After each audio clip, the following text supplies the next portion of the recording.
Hello friends.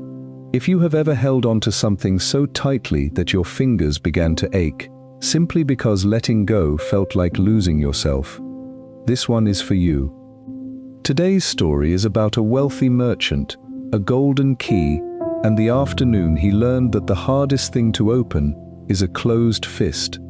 By the end, you may look at the things you cling to in a completely different light. Settle in. There is a quiet desperation in the man who believes everything can be bought. He walks through the world counting costs instead of moments, building walls of gold to keep out the one thing gold can never stop: time. This is the story of a father who built a fortune to protect his son, only to discover that the heaviest weight he carried was the very thing he refused to drop. It begins on a hot afternoon in Shravasti, with a heavy iron chest and a key that never left his neck. The golden key had hung around Roderick's neck for 20 years, heavy and polished against his collarbone. It opened the solid oak vault beneath his estate in Shravasti, where 300 chests of pure gold sat in the dark. Roderick was 52. He did not trust men, and he did not trust promises. He trusted weight. He trusted iron. He trusted ledgers that balanced to the last copper coin. Roderick had grown up in the dust of the lower market. He remembered the cold taste of empty bowls and the way wealthy men looked through his father as if he were made of glass. He had sworn that no child of his would ever know that coldness. When his wife passed away 12 years ago, Roderick did not weep in public. Instead, he walked down into his vault, unlocked the heaviest iron chest, and placed her gold ring inside. Then he turned the key twice. He had one son left, a quiet 12-year-old boy named Leo.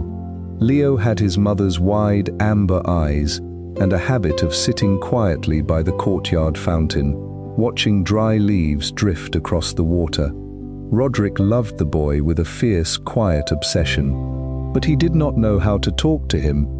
He knew how to buy silk robes for him. He knew how to hire the finest tutors in the province. He knew how to secure grain futures in Leo's name. Every evening, after the harbor gates closed, Roderick would walk down the stone stairs into the vault beneath his house. The stairs were cold, even in midsummer. He would slide the golden key into the heavy iron lock, turn it until the bolt clicked, and sit among his chests. Leo often waited for him at the top of the stairs, his small knees pulled up to his chin. "Father," Leo would whisper into the dark stairwell, "is it time for dinner?" "Go back to your room, Leo," Roderick would answer, his fingers tracing the cold metal at his throat. "I am securing your future." That was his answer for everything. The gold was for Leo. The extra trading vessels from the south were for Leo. The warehouse leases at the river docks were for Leo. If Roderick held enough wealth, nothing bad could ever breach his gates. Wealth was armor. Wealth was certainty. Then came the month of the dry winds. Leo woke one morning with a fever that turned his skin to hot ash. By noon, the boy could not stand. By evening, the city's finest physicians stood beside his bed, shaking their heads in silence. Roderick grabbed the oldest doctor by the collar of his linen robe, pulling him close enough to smell the bitter herbs on his breath. "I have gold," Roderick shouted, his voice cracking against the stone walls. "I have 300 chests in the vault below. Name your price. Bring medicines from Persia. Bring healers from the mountains." The old doctor looked at the merchant with eyes full of quiet pity. He reached up and gently unclasped Roderick's fingers from his collar. "Some doors do not have keyholes, Roderick," the doctor whispered. He turned and walked out into the rain. Roderick stood alone in the quiet hallway. That night changed the shape of everything that followed. Roderick did not sleep that night. He sat beside Leo's bed, holding a damp cloth against the boy's forehead, listening to his shallow, rattling breath. Every gasp sounded like sand running through a narrow glass. Every hour, Roderick reached up and touched the golden key hanging from his neck. For 20 years, that key had answered every problem in his life. When a ship sank, the key opened a chest to buy another. When a warehouse burned, the key opened a chest to rebuild it. Now he sat in a warm room with a dying boy, and the key felt freezing cold against his chest. At dawn, Roderick stood up. His eyes were bloodshot, his hands shaking. He walked down into the vault. He unlocked the 4 largest iron chests and loaded 4 heavy leather sacks with solid gold bars. Each sack weighed as much as a young calf. He hauled them up the stone stairs one by one, his breath coming in ragged gasps, his spine aching under the strain. He tied the sacks to the back of his horse and walked toward the Jetavana monastery at the edge of the city. The rain had stopped, leaving the dirt roads slick and black. The sun was just rising over the river, casting long, pale shadows across the mud. The Buddha sat beneath an ancient banyan tree in the center of the monastery courtyard. Disciple Ananda stood nearby, quietly sweeping fallen leaves from the brick path. Roderick untied the 4 leather sacks and dropped them onto the wet earth before the Buddha. They hit the ground with a dull, heavy thud that echoed across the quiet courtyard. One of the sacks burst open, spilling bright yellow bars into the black mud. "Venerable One," Roderick gasped, falling to his knees, his forehead pressing into the damp soil. "I bring gold, the purest gold in the kingdom, 300 bars." The Buddha did not move. He sat in quiet stillness, his eyes open, resting on the merchant with a calm that felt vast as the sky. "Take it all," Roderick wept, his shoulders heaving, his hands clawing at the mud near the Buddha's feet. "Take my warehouses, take my ships, buy back my son's fever, stop the clock in his chest." The Buddha remained silent for a long moment.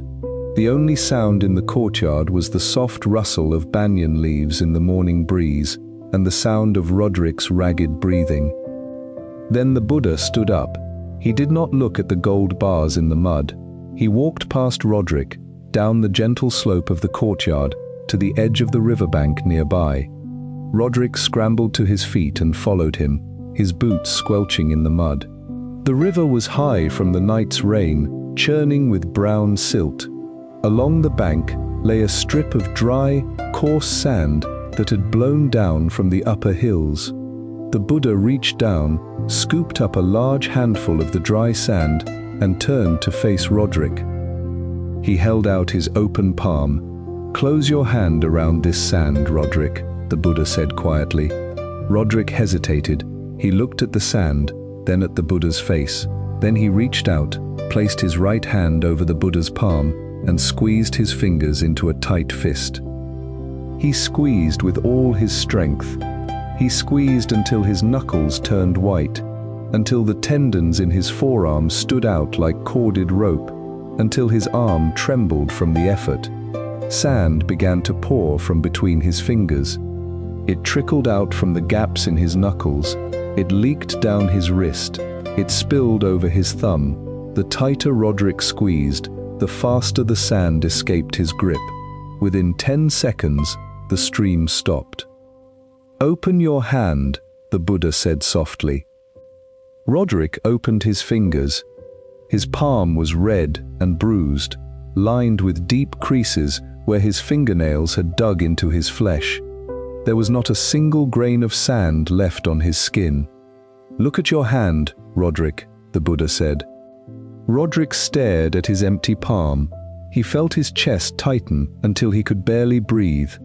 "When you fight the river, you drown," the Buddha said quietly.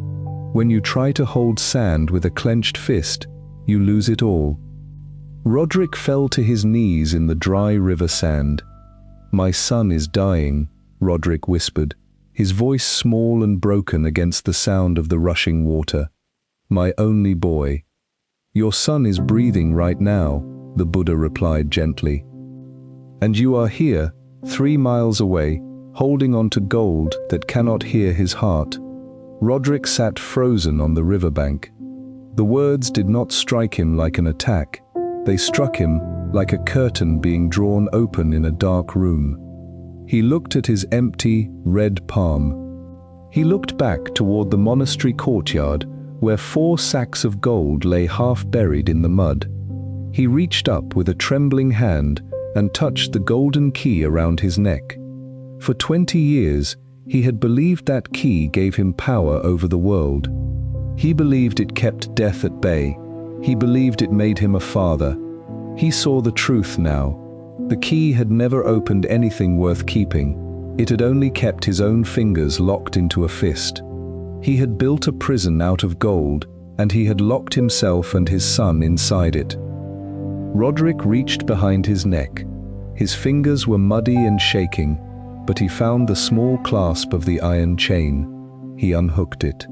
He held the golden key in his hand for 3 seconds, feeling its heavy, familiar weight one last time. Then he swung his arm and threw it far out into the muddy river. It glinted once in the morning sun, hit the water with a tiny splash, and sank to the bottom. And then something shifted. Quietly, without warning, Roderick walked back to his estate. He left the 4 sacks of gold sitting in the monastery mud. He did not ask Ananda to guard them. He did not look back to see if anyone took them. He did not run. He did not hurry. For the first time in 20 years, Roderick felt the cool wind on his face without calculating how it would affect the sailing ships at the harbor. He smelled the damp earth after rain. He heard the sound of sparrows rustling in the roadside hedges. When he reached his house, the servants looked at him with wide, fearful eyes. They had never seen their master walk through the front gate with mud on his knees and no key around his neck. Roderick paid them no attention. He walked up the stairs, past the dark entrance to the vault below, and entered Leo's bedroom. The room was quiet. The curtains were drawn, letting in a strip of soft yellow light across the floorboards. Leo lay on the narrow bed, his face pale, his breath slow and shallow. Roderick did not shout for doctors. He did not curse the heavens. He walked quietly to the side of the bed and sat on the wooden floor. He reached out his right hand.